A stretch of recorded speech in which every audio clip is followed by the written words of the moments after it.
There's a grave problem embedded in the idea that you should be unattached in a sales conversation. Hi, this is Mark Silver with Heart of Business. And, the advice that a lot of people give when you're in a conversation with a potential client and you're having that talk about whether they want to hire you or not, and there's all kinds of things that go into that conversation.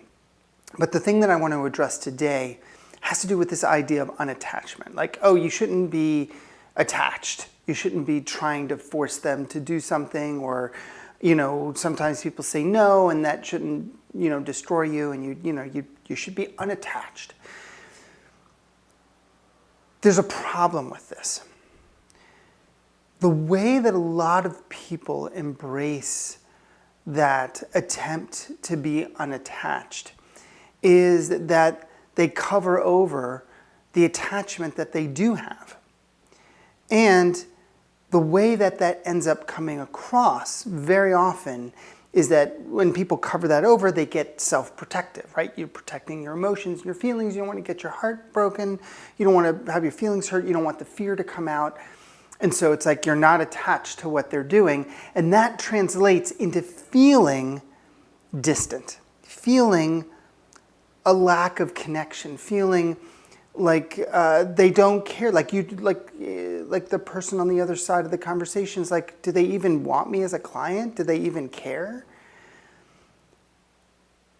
That distance can really inadvertently undermine your conversations. And you think you're giving them space and freedom, but they're feeling abandoned. They're feeling disconnected. They're feeling like, oh, this person's just being distant and cold.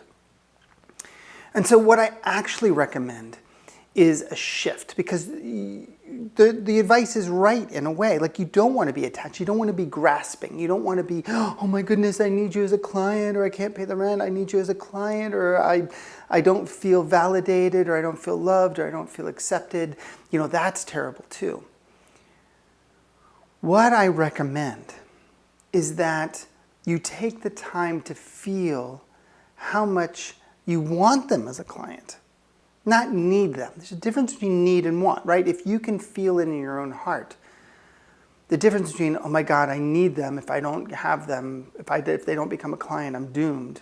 Whatever version of that it is, you can feel that, which is very you-focused. It's very focused on your own experience. Versus, wow, I really like this person, and I like what they're up to, and I want to support them. I want to be part of, if I can be, if I'm the right person, I want to see them fly. And I really enjoy them, and I think we would have fun together. I think that the work would be really enlivening for both of us. Maybe fun is the wrong word for your kind of work. Sometimes work isn't fun. But it's enlivening, it's engaging, it's, there is a sense of joy sometimes. And if you can express that, when I wrap up a sales conversation, and I always say, you don't have to decide during this conversation. I don't expect anyone to decide during this conversation.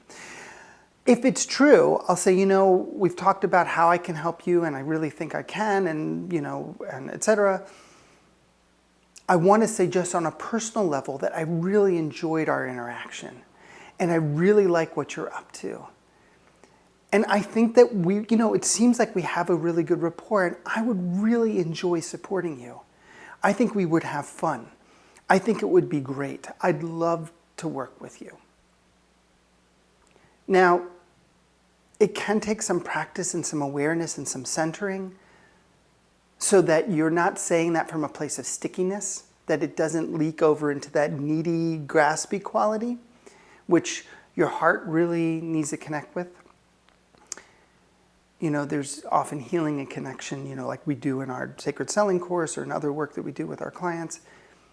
But if you can do that one thing, if you can shift and notice how much you actually want them as a client,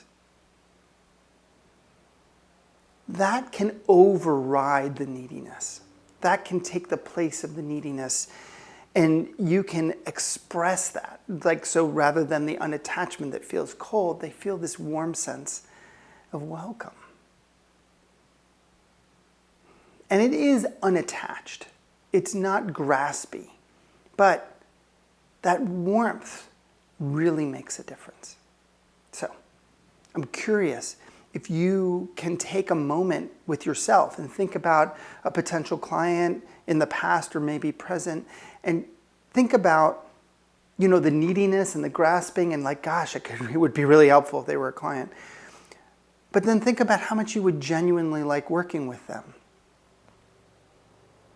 And the things that make it warm, make it welcome, make it, you're showing your desire to support them.